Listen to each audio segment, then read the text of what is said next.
Hey freaks, it's JJ, welcome to my channel. If you are new here, I am an author and a metalhead, and I like to discuss the stories behind rock and metal concept albums. So, backed by popular request, I am returning to Cradle of Filth, and I will be covering another one of their concept albums. This one is their 1998 album, Cruelty and the Beast.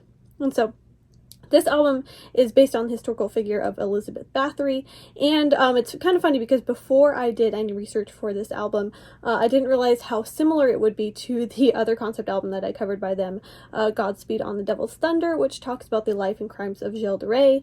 If you watch the other video, which if you haven't, I'll link it up here and at the end of this video, but if you watch the other video and then you watch this video, you'll see that there's some striking resemblances to both of these historical figures.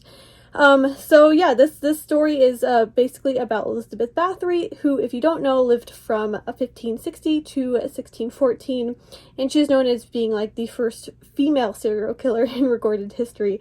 And, of the more sensationalized tales about her life, she is said to have bathed in the blood of her victims, and she is also known as, like the Blood Countess, and later during, the Gothic period of, like the vampire hysteria, became known as the Countess Dracula. So, one cool thing about this album is that it actually features the voice of Ingrid Pitt, who was the actress who played the Countess in the 1971 film Countess Dracula. So I thought it was really cool that they were able to get her voice on this album, and I think it really, just shows, the band's dedication to, Gothic horror stories and, film and everything. It just makes the album complete. It was like full dedication to, paying homage to this image of this horrific woman.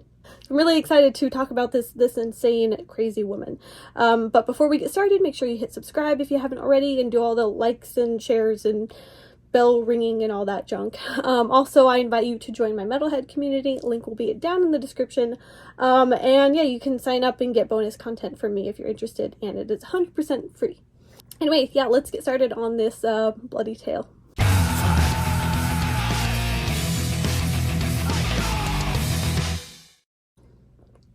Something to note here before we get started, there have been plenty of rumors, and gory tales told about Elizabeth Bathory's life. She's been the inspiration for plenty of horror fiction. However, the historical accuracy of, some of these rumors is somewhat tenuous. For example, the classic story of her bathing in blood as a way to restore her youth and good looks is probably not historically accurate. There's not like a ton of evidence that actually happened, and much of the, more sensationalized things that was written about her life was actually written many years after her death. However, that being said, I am a fan of horror fiction, and, I really think the concept behind this album is more so about the entertainment aspect and kind of like the fairy tale lore of her infamy. It was not so much about the historical accuracy of Elizabeth Bathory. In this context, I'll be including all of the rumors and all the exciting, gory details that have been told about her over the years. Just in order to paint, a picture of this Countess of horror. And so, I just wanted to, make note of that not everything said in here is going to be backed up by evidence. However, I think Danny Filth, did a good job on like building upon the lore of her grim fairy tale life, and he even, created a few scenes of his own invention to kind of make this story complete. So we'll definitely be talking about a lot of things that may or may not have actually happened, but I just wanted to throw that out there in case any of you are like history buffs and are like, wanting to shout about things that aren't true. Right, so with that disclaimer out of the way, this may be a little bit longer of a video, sorry, so, get settled in.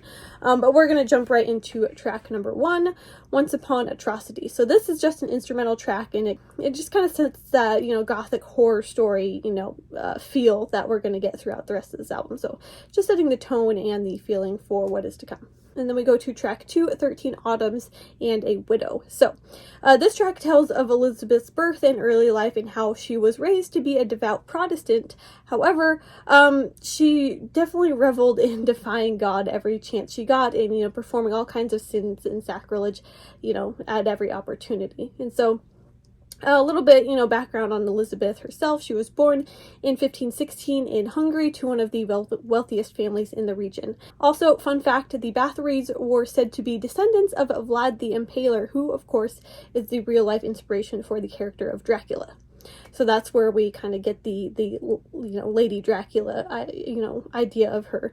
Anyway, as with many nobility during this time and place, there was some inbreeding within her family, and a lot of this marrying of first cousins led to many of Elizabeth's family members being very ill, and a few of them also mentally disturbed.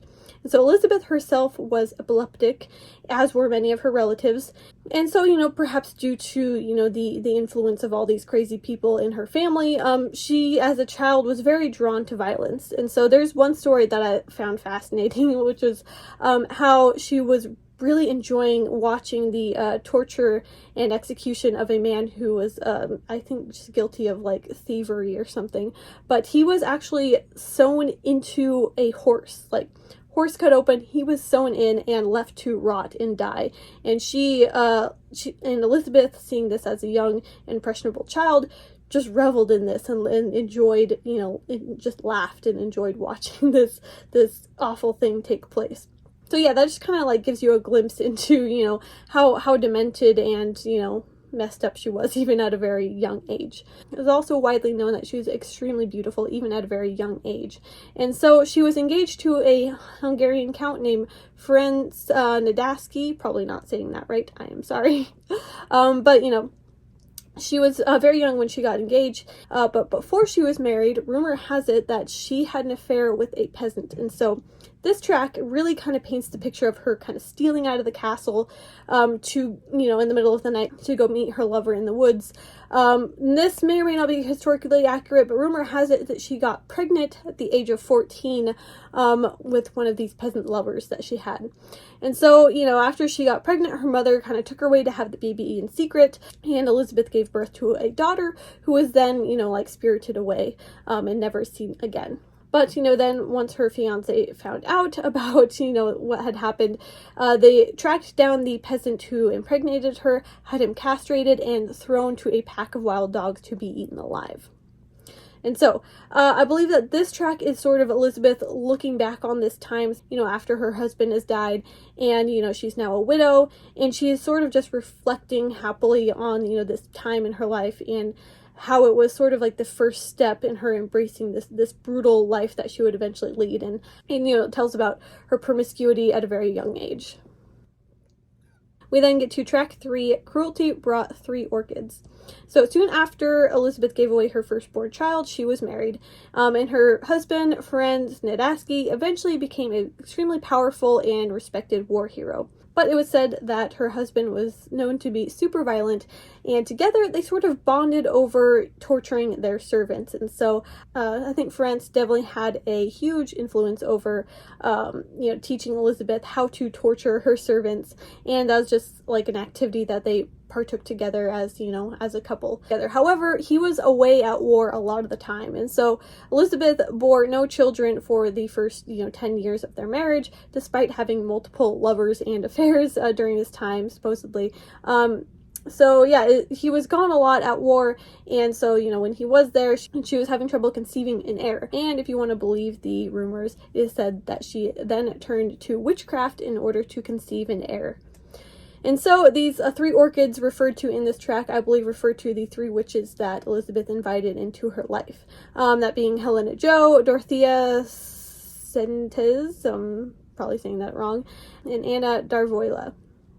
And so after the introduction of these women into her life, Elizabeth then became, more violent and more evil. And she began really brutalizing her servants and also just killing them on the spot. And so rumors began to abound, after she's gone through so many servants.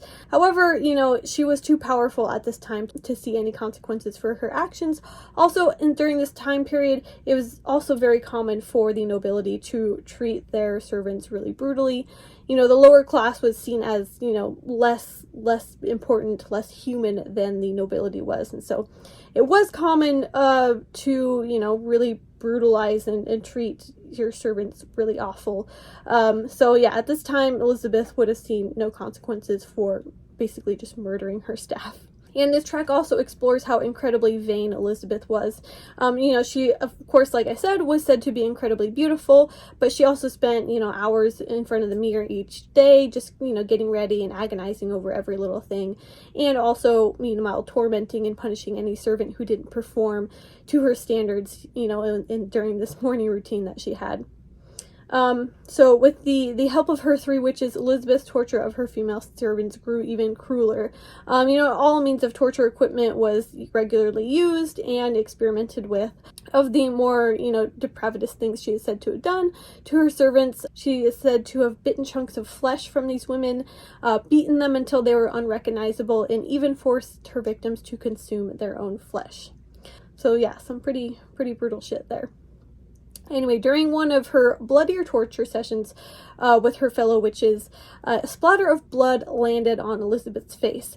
And, when she went to wipe it away, she swore that it made her skin more supple and younger looking. And so the lyrics of this track kind of build upon this tale and speculate the, sense of euphoria that kind of washed over Elizabeth at the moment when the blood touched her skin. And it kind of relates this to sort of like a sexual experience for her.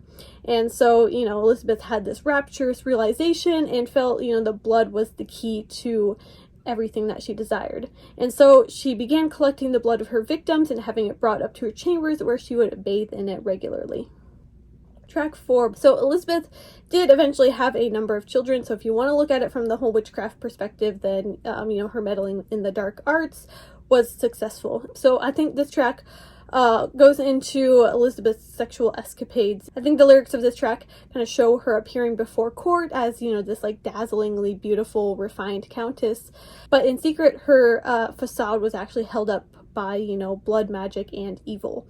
And so, although Elizabeth had many suitors, she was a very beautiful woman. She was also extremely smart and good at, running her husband's estates while he was gone. She had a lot of, wealthy, noble, high-class men who were interested in her.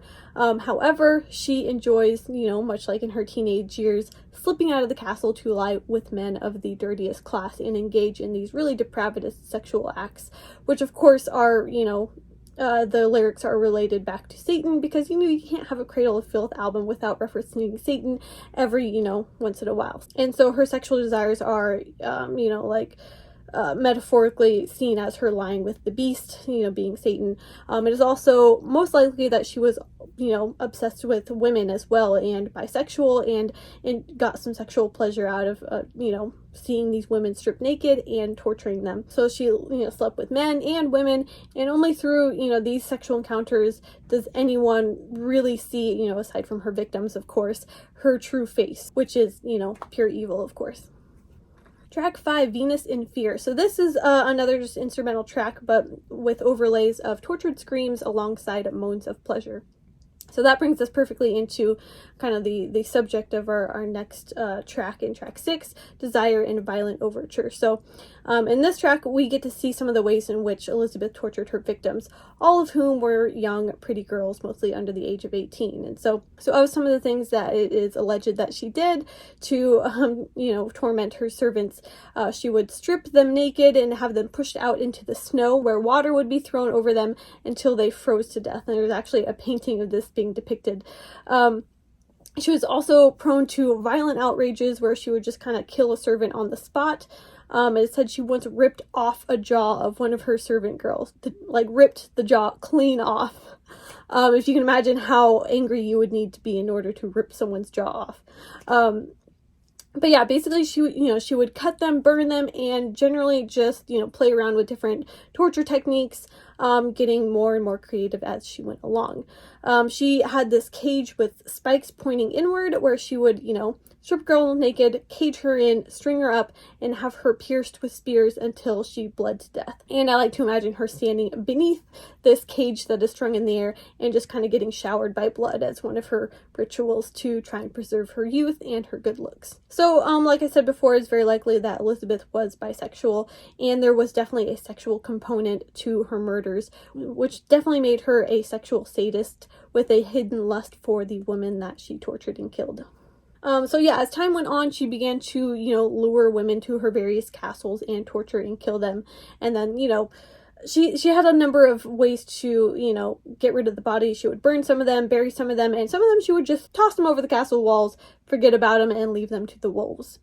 And so, you know, this next part definitely has a striking resemblance to the previous album I covered, talking about Gilles de Rais. But, you know, since Elizabeth was a very wealthy and influential woman, she had a number of castles. I think it was something like 7 castles.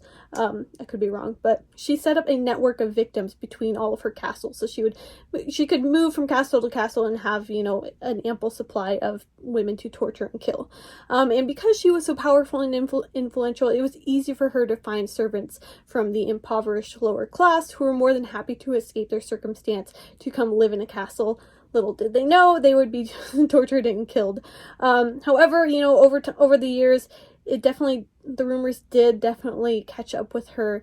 However, like I said earlier, that was nothing really was going to be done because these women were all of the lower class. Like no one was going to do anything because Elizabeth was so wealthy and powerful that she was kind of above, you know, any kind of consequence for torturing and killing these lower class people. Track 7, The Twisted Nails of Faith. And so this track is about Elizabeth working a bit of witchcraft. So this is one of the tracks that doesn't really have a lot of historical things that I can talk about. It's definitely a well-written scene lyrically, and we really get to, you know, dive into this really gothic fairy tale. Anyway, so this is Elizabeth working a bit of witchcraft, and here we find her in the aftermath of a torture session where she is covered in fresh blood in her dungeon beneath her castle. And so, still coated in the life force of her most recent victim, she leaves the castle and enters a graveyard along with her retinue of fellow witches. And together they perform this spell, which of course includes masturbation beneath the moonlight, because, you know, why would it not? Anyway, through this sexual seance that she performs, she succeeds in raising a demon and asks him to restore her youth and beauty, in perpetuality. However, this demon grabs onto her and, instead of granting her her wish, prophesizes the death of her husband and how she would find her own end alone and locked in madness. And so, this track is kind of like the beginning of the end for Elizabeth, as this takes us into track number 8, Bathory Arya. So, hold on, it's a long track. As prophesized, Elizabeth's husband died in 1604 of we're not really sure exactly how he died, but something that was causing him pain over many years. He eventually passed away. And after this, Elizabeth became even more sadistic and began torturing and killing more and more women. The death of her husband seemed to set her free in this sense. And so at this point, the church also began to become quite alarmed because, so many priests and ministers were being constantly asked to perform last rites for the women in the castles that Elizabeth owned.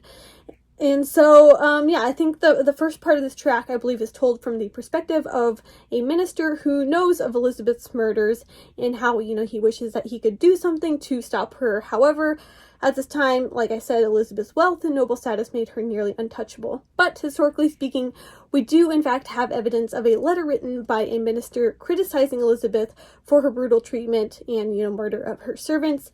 And, this was something that was almost unheard of at this time. And so that goes to show just how bad it was. If Elizabeth had continued to limit her victim pool to only servants, peasants, and the lower class, she might have just gone on with her life totally unpunished and continued for however long she lived. However, for whatever reason, she eventually turned to killing women of nobility. So that takes us to the second part of this track, which speaks to Elizabeth's arrogance at the time. So she opened up sort of like a school for the young lower noble class girls to learn the skills needed to succeed as wives of aristocratic husbands, sort of, to learn courtly etiquette and things like that. And Elizabeth was very, qualified for this. She was very skilled at running her estates, and she was also very smart and able to speak a number of languages. However, the opening of this school was the beginning of her downfall, as, she began torturing and killing the young girls under her tutelage. So, of course, these are women who have wealthy families and wealthy and powerful families to back them up. And so the families of these young girls did not believe, Elizabeth's explanation of an outbreak of cholera as to why so many of them had died, and they began to seek investigation. And so these complaints eventually found their way to the King of Hungary, King Matthias II. So the final section of this track, I believe, tells of Elizabeth's downfall. And so, going back to Elizabeth's dead husband, on his deathbed, Elizabeth's husband charged Count Gregory Thurzo, again, probably not saying that name right, I'm sorry, charged this Count Thurzo with looking after his wife, in his stead after he died. And in twist of fate, it was Thurzo who was tasked by King Matthias to investigate the murders that took place, at Elizabeth's school. So it was said that when Thurzo barged in to arrest Elizabeth, he caught her red-handed in her dungeon with 3 mutilated victims lying in pools of their own blood. Elizabeth was arrested along with all of her witchy accomplices, and under torture, her accomplices, confessed to all manners of horror that took place in Elizabeth's castles and began pointing fingers at Elizabeth, saying they only did it, because she told them to, and they're afraid of her, blah, blah, blah. So they definitely ended up turning on her while they're being tortured for their confessions. Anyway, Thurzo was very thorough in his investigation, and he went on to interview over 200 witnesses who gave testimony to the brutality, murders, and all around just atrocities that Elizabeth performed. So all told, Elizabeth's body count was estimated to be anywhere from 50 to 650 women over the course of nearly 30 years. So after the trial, most of Elizabeth's accomplices were tortured and put to death. Elizabeth, however, was never put on trial, never gave testimony, and was never convicted of anything. So, instead, she was just placed under house arrest, which you might think, oh, that's not so bad. However, it was said that she was actually walled into one room. So she was stuck in one single room, bricked completely up with only one little hole for meals and such. This tiny little cell that she was entombed in was where she was imprisoned for 3 years, slowly going mad until her death in 1614. And so, in the final verses of this track, the walls around her so that no one can see her beauty dwindle, as she goes mad and slowly dies. And so, in a sense, Elizabeth still gets to die with her pride intact, as no one gets to see how ugly she becomes right before she dies. And that's, of course, what she's all about, is preserving her beauty and, her pride. So, that takes us straight into track 9, Portrait of the Dead Countess. This is just another instrumental track. However, to continue with the story of Elizabeth, after her death, she was hastily buried in a church cemetery. However, this caused a lot of revolt with the locals who did not want the body of a murderer buried beside their loved ones. So her body was then moved to the Bathory family crypts. However, when the tomb was exhumed, a few hundred years later, it was found to be empty. So that takes us to track 10, Lust, Mord, and Wargasm, the Lick of Carnivorous Wounds. So this track is a little bit of an enigma. It can be interpreted in many ways, but the way I interpret this track is it being told from the point of view of some mysterious narrator who seeks to free Elizabeth from hell. And so, this mysterious narrator is sort of like really enamored with her. And, he holds some kind of immense ancient power of some sort. Anyway, so this, crypt-dwelling nocturnal monster enters Elizabeth's crypt and succeeds in resurrecting her from the dead. And in this way, she becomes, a demon that walks the earth, this undead woman, perhaps a vampire, or even Countess Dracula.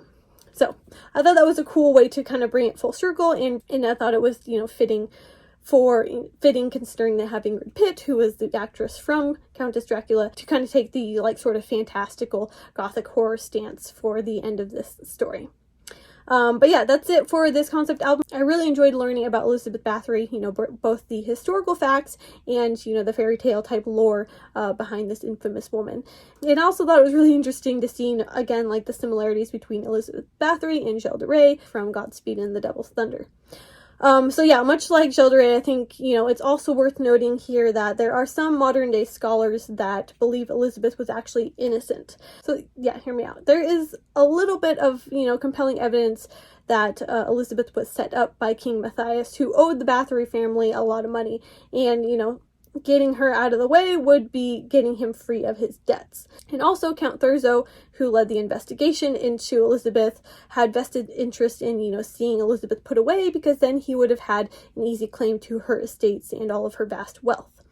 So yeah, it would seem that there was an ulterior motive. I also heard a fascinating theory that Elizabeth was actually a healer, and so, any kind of interest, any woman with any kind of interest in like medical healing arts at this time would have been seen as a witch, of course. But this theory stated that Elizabeth was actually dabbling in the medical field, and, it was not her intentionally torturing and killing young women, but her attempting to perform illegal abortions on women who needed it.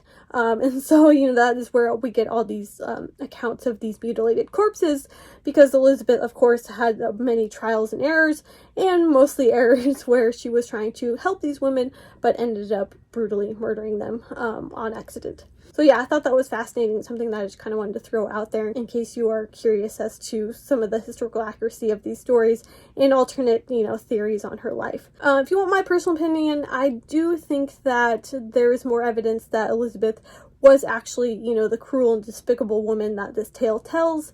But, I just thought it was worth mentioning the idea of her innocence since, I found it fascinating. So, yeah, if you happen to know a lot about Elizabeth Bathory, if maybe you're a history buff or you're just familiar with her, or, you've learned a lot about her, let me know in the comments if you think that she is guilty or innocent. Really curious to know. And yeah, also feel free to go research for yourself and find out all the crazy stories about her and all the conflicting things that we hear about her life.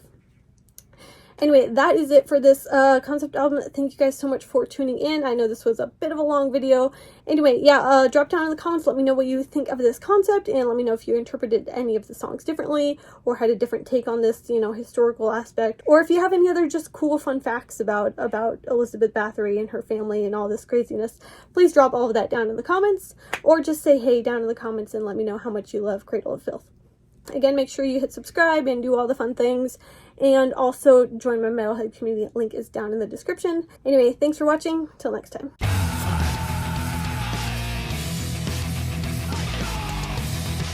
Oh my god. I have to pee.